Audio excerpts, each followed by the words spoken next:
Hi, everyone. Welcome back to Inside Eden, the show where we talk about design, living beautifully, and sometimes why your furniture costs as much as your first car. I'm Jamie Roddy from Eden LA Interiors, and today we are answering a great question. Why can I buy a sofa online for $1,000, but my designer is showing me one for $12,000? What is the difference? Great question. And I want to start off by letting everybody know that this is not going to be me trying to sell you a $12,000 sofa. I need you to understand the difference between them and for you to make these choices for yourself. Also, this is going to be very informative for you if you don't presently have the budget. Wait, you've got the budget. If you don't presently feel like investing 12,000 in a sofa, this might help you understand why that's not a good choice for you right now. So let's get into all the bones of it. Here's the thing. On a screen, all sofas look the same or can. Clean lines, pretty fabric, nice legs. It's kind of like dating apps for furniture. But inside, completely different stories. The $1,000 sofa you saw online looks hot, right? Want to take it for a spin. This is designed for speed, friends. Factory built, boxed up, shipped straight to your door.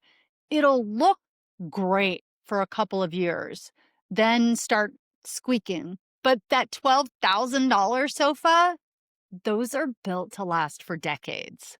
Completely different animals. You can reupholster these, you can move it across the country with the most dubious movers that you can find, tossing things around. It's still going to sit fine. It's still going to feel solid. And you can kind of think of these two as the difference between fast food or farm to table. Both are going to fill you up, both are going to give your butt a place to sit, but only one is made with love, with time, attention to detail, and with longevity in mind, with ingredients you can pronounce. So let's start with the frame. Budget sofas use particle board or plywood stapled together at lightning speed. That's why you hear a crack when you sit down sometimes. And you're like, was that me or was that the sofa? If you got $1,000 sofa, I hope it was the sofa. If you got a $12,000 sofa, I hope it was you, maybe a little. um, Now, luxury sofas, they use not particle board, not plywood stapled together. They use kiln dried hardwood, maple, oak, beech that are joined with wood dowels and corner blocks, not staples. So kiln dried means that the wood has had all of the moisture removed, so it won't warp or twist. Basically, it's like your sofa's skeleton spent time in a reverse spa where they suck all the moisture out. This is why a high-end frame can outlive your autos. They can last for decades. You can sit on a sofa from the 60s and it still feels solid. It's this old world construction that hasn't honestly changed technology-wise in like 150 years. Fast decor technology has changed, giving you now the option to have these good-looking $1,000 sofas, and that's a beautiful thing. But the point of this video is to just educate you on the differences between the two so you can decide what's best for you. Next up, it's what's under the seat. Budget sofas use sinuous springs. Those are zigzag metal strips. They tend to sag over time. It's like sitting on a trampoline that kind of gave up on life. High-end sofas use 8-way hand-tied coil springs. Each one is tied by hand in 8 different directions. That means every movement is supported evenly and stays that way, again, for decades. Another fun fact is that this method of the 8-way hand tie was developed in the 1800s, and it is still the gold standard. This is a craft so good, we haven't improved it in 150 years. Okay, now let's talk about the clouds that you actually sit on, the cushions. The cheaper sofa is going to have a poly foam core. They feel soft at first, or hard as a rock, depending on what you get. And that's part of the online shopping experience. If you're not shopping with a designer who's going to kind of tell you how it's going to feel, it is a crapshoot at best. So they can feel soft at first, but then they kind of flatten out super fast. That's the bad news. They're only going to be comfortable if they were when you first got them for a couple of years. Now, if you're buying something for an Airbnb, if you're buying something for a rental that you're probably just going to stay in for a couple of years max, this is a great choice. If you're buying something and you don't want to spend too much and it's in a formal living room that nobody sits in, but this thing is cute as heck, go ahead. But on the $12,000 sofa, this is more like for when you're actually going to be sitting, aka like living on your sofa. We spend more time on our sofas than we probably do in our car on average. So think about how much money you're spending on your car, and you might decide to invest just a little bit more in your sofa. Again, I'm just educating you to make the choices yourself.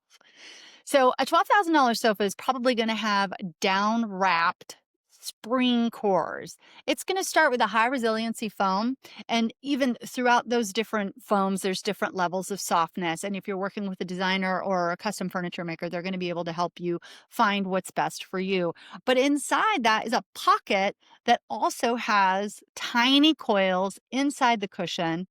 Then that is surrounded by layers of down and feathers or down alternatives. I've been using a lot of Trillium lately, which I really like. It's a down alternative that doesn't tend to lose its shape as quickly as down. This is what kind of gives you the sink in but still supportive vibe that is just so delicious. We call this resiliency. Well, designers do. You can call it whatever you want. Now, there is something to be said for the down feather casing that goes outside of the cushion. You want it to be in a really high-end sofa situation. You want to get it channeled sewn so that the feathers aren't popping out. And also I double bag them. So you want them a bag with another bag, and then those are channel sewn. That way, two things: you don't get feathers popping out, and you also don't get feathers floofing over from one side to the next. I will say that even on the highest end sofa, if you do use feather and down wrapped cushions, after about like 5 years, those feathers start to flatten out somewhat. But you should be able to take the cushions out and just have those rewrapped. The rest of your structural integrity is fine. But as a feather, it's a feather. It's going to flatten out over time. So again, this is why I kind of like that Trillium product. It seems to be lasting longer. It's a newer product, so ask me again in another 5 years. But so far, I haven't had any requests for restuffing from anybody that's gotten Trillium in the last 5 to 7 years. So that is good news. Okay. Let's get into the obvious disparity: fabrics. I'm sure you all guess that makes a huge leap in the sofa price, and you're totally right. You guys are so smart. I swear. Why? You don't even need me. You already know all this. Budget pieces use polyester blends with generally loose weaves. They'll look good against them until your dog rubs in the same place over and over, or if you spill wine, and then it's just a crime scene. But luxury sofas are either going to use natural fibers like wool or mohair, or high performance weaves that resist wear. So there's the Wizenbach test. That's a fun word. Just call it the rub test, friends. But any good quality fabric is going to have a rub test of 30,000 wears at least. And on the higher end fabrics, they're over 100,000. The Wizenbach test says that and all of these fabrics are rated, like you can find that. You're not going to be able to find it on just, here's the sofa and it comes in these 3 colors. They're probably not gonna give you that information. But if you are choosing the fabric with your designer for your custom sofa, you're gonna it's gonna say what the rub test is on all of these. So that means that I could rub this fabric 30,000 times, or I can rub this fabric 100,000 times before it starts to show any wear. That is huge. That's a big deal for resiliency. And again, these higher end sofas are investments that are built to last. But then there's the tailoring, hand cut, pattern matched. There's nothing grosser than a chair that's a patterned chair that isn't pattern matched. I can't. Just stop. It just looks so cheap. It looks factory made. Any chair that isn't pattern matched looks like it costs less than $1,000 all day. So there's stitching detail. There's different types of seams. Anytime I'm ordering one of these expensive sofas for my client, I'm dictating what type of seams do I want: baseball stitch, top stitch. I also get to dictate the welting. Do I want like a contrast piping? Do I want a self welt? That means the same fabric as the rest of the body of the sofa or chair. I could dictate like a 2-inch flange all the way across it, which is decorative and jaunty and like a back pillow situation. There's all kinds of customization options with these $12,000 jobs. That's kind of the biggest point here, is that you're buying prefab, spit them out, obviously lower quality, not built to last. With the 12,000 one, those are made custom, generally by a small workhouse of maybe families that have done this for generations. We are getting to dictate. I want it exactly 96 inches long. I want it exactly 42 inches deep. I need the arm at 24, and I want it 7 3/4 inches wide. I don't want a 1-inch flange just on the back pillows and piping everywhere else. What the world is our total oyster. I once had 2 clients that were, the cutest. And for their living room situation, we really needed like 2 identical sofas and then some additional chairs. He's 6'8". She's 5'3". So we needed to build something custom for them. And they're both very, very happy. And according to the eye, you would look into the room and the 2 sofas look identical. But one of them had to be like 44 inches deep, and the other one could not be more than 38 inches deep. And they're very happy still today. Like one of the cutest couples I have ever met. Also, keep in mind that when I'm saying this $12,000 sofa, that doesn't mean that every sofa that you get with an interior designer is $12,000. As a designer, I wish, right? But no, no, not at all. There's a total gamut therein. And a lot of choices, upgrades, bells and whistles, and customizations are going to take you from, like, say, $3,000 to $12,000.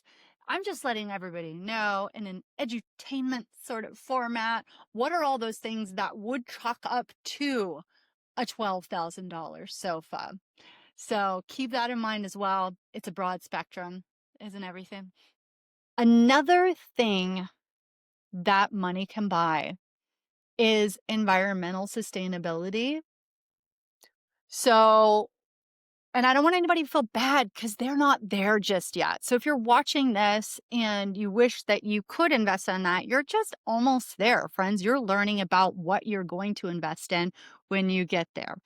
And if you're watching this and that's certainly in your budget, then other things that you can ask for is environmental and hypoallergenic sustainability. You can ask for woods that are FSC certified. You can ask for water-based adhesives, non-toxic finishes. So you have these options that you can choose within these elevated price points. So that is the run of it all. Okay. So what you're going to want to do is you're going to ask yourself, how much do I want to invest depends on how long do I want this to last? How important is comfort in, say, 4 or 5 years? How much do I value bespoke craftsmanship? I mean, if you're in a rental, just go for the $1,000 sofa. Enjoy it guilt-free. But if it's your forever home and you and your family are like having beautiful evenings there, entertaining, you want people to feel comfortable for years, consider investing in something that will last and that will feel great for a long time. I mean, you wouldn't buy like $1,000 car, right? So the next time you see two sofas that look the same, but one costs 10 times more, now you're going to know the secret. It's not about luxury for luxury's sake. It's about materials, craftsmanship, longevity, and how you want your home to feel. So now you have it, friends. Thanks for tuning in to Inside Eden. If you like today's episode, share it with a friend who's sofa shopping or sofa scrolling. And come hang out with us on Instagram at Eden LA Interiors for more behind the scenes tips and looks at all of our recent projects. Until next time, sit beautifully. It's your girl, Jamie Roddy out. Ciao for now.